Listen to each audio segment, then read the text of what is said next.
Okay, about the t-shirts. In 1976, there was a whole lot of hype about bicentennial around Philadelphia. There was bicentennial events, bicentennial things in the news, bicentennial advertisements. Everything was bicentennial this, bicentennial that. You couldn't escape bicentennial. Bicentennial was everywhere. There were flags everywhere. There were parties. The advertising was just bicentennial everything, bicentennial car sales, and it was bicentennial everything. Hey, we're gonna have an anniversary. Yes, it's gonna be a bicentennial. Hey, America's having a birthday. Gonna be 200 years old, isn't that wonderful? You know it certainly is.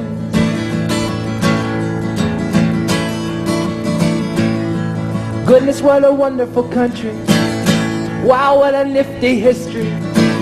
Gee, it's a powerful nation, and it's been 200 years now, isn't that wonderful?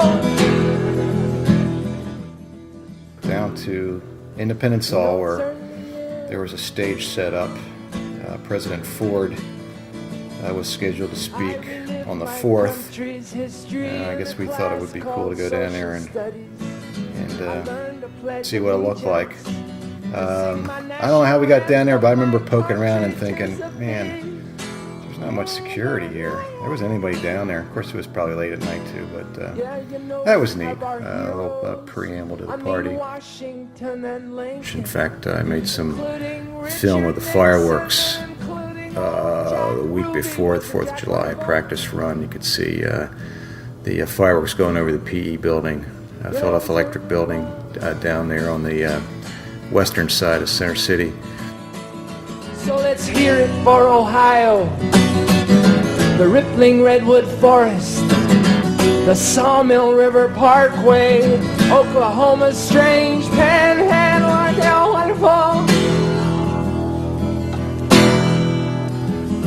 Yeah, we're gonna have an anniversary, gonna be a bicentennial. Hey, America's having a birthday. Be 200 years old, isn't that wonderful?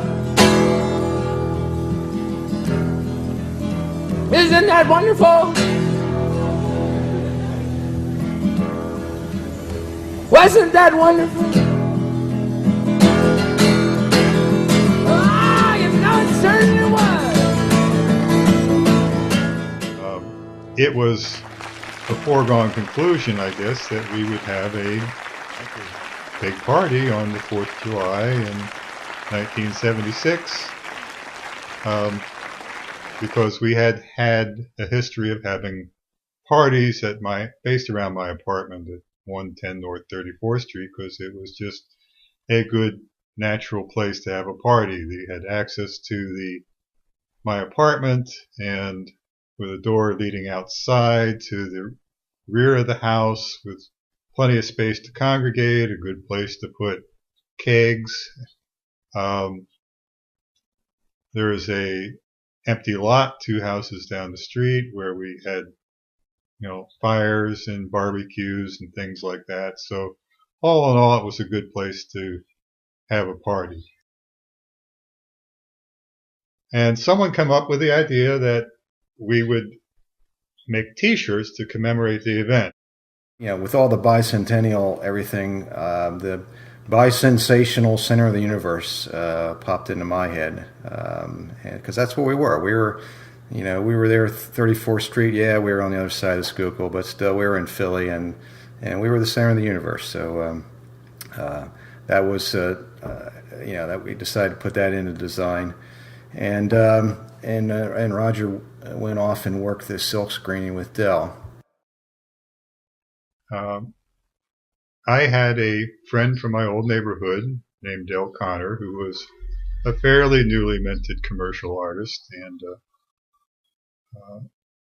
we had come up with a theme that was something to do with the bicentennial center of the universe, because from all the hype that was on the television and stuff like that, it seemed like Philadelphia was the bicentennial. And then when we got the design back from Dell, of course, right there in the middle it said Bicentennial, center of the universe, an extra syllable that I didn't think needed to be there. And actually, I remember being a little upset about that for a while before I got over it. But I'm sure we had several kegs, and Dominic would have gone to South Philly and gotten crates of corn, and to meat packing houses down there and gotten hamburger and hot dogs and at restaurant prices, things like that.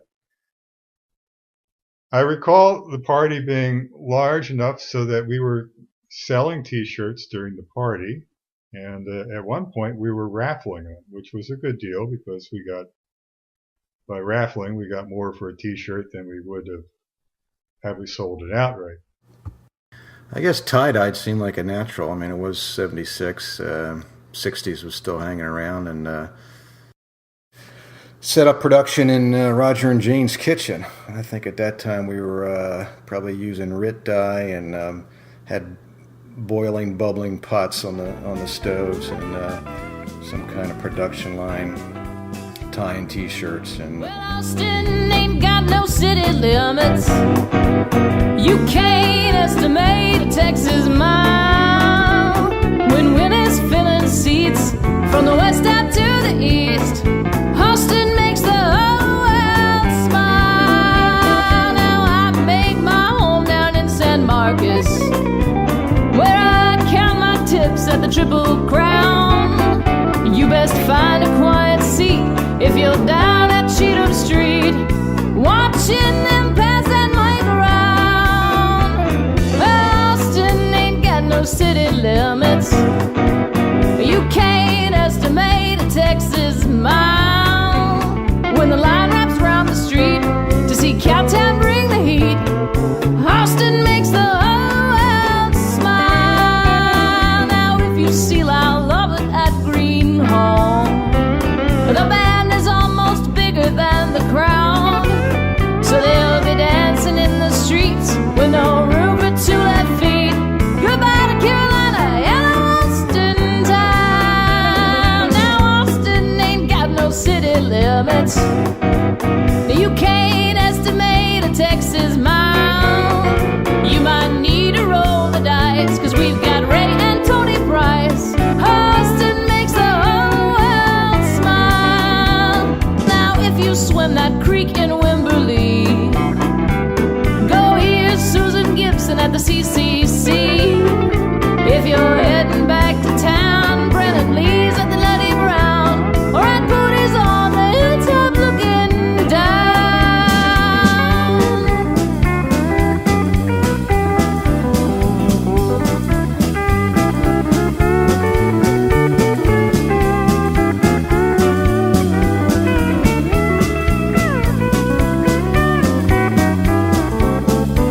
Well, I do admit my heart's in looking back, watching Cowboy Doug sing Jenny Lee. But Lord, now he's in the skies, roving notes, cracking wise, smiling down on Sunday beneath that tree. Oh, Austin ain't got no city limits. You can't estimate a Texas mile.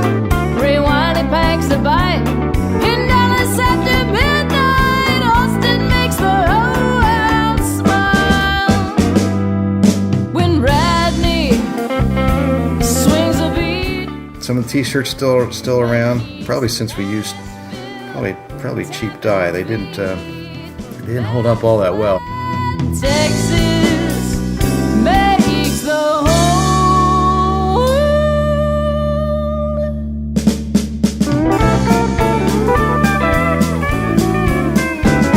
smile.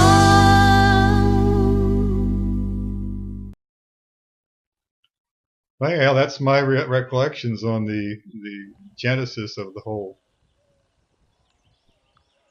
T-shirt thing. So that's about it.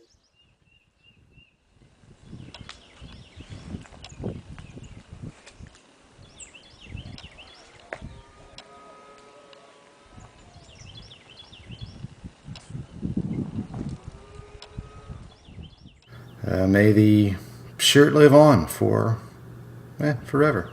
It's a cool shirt. Yeah.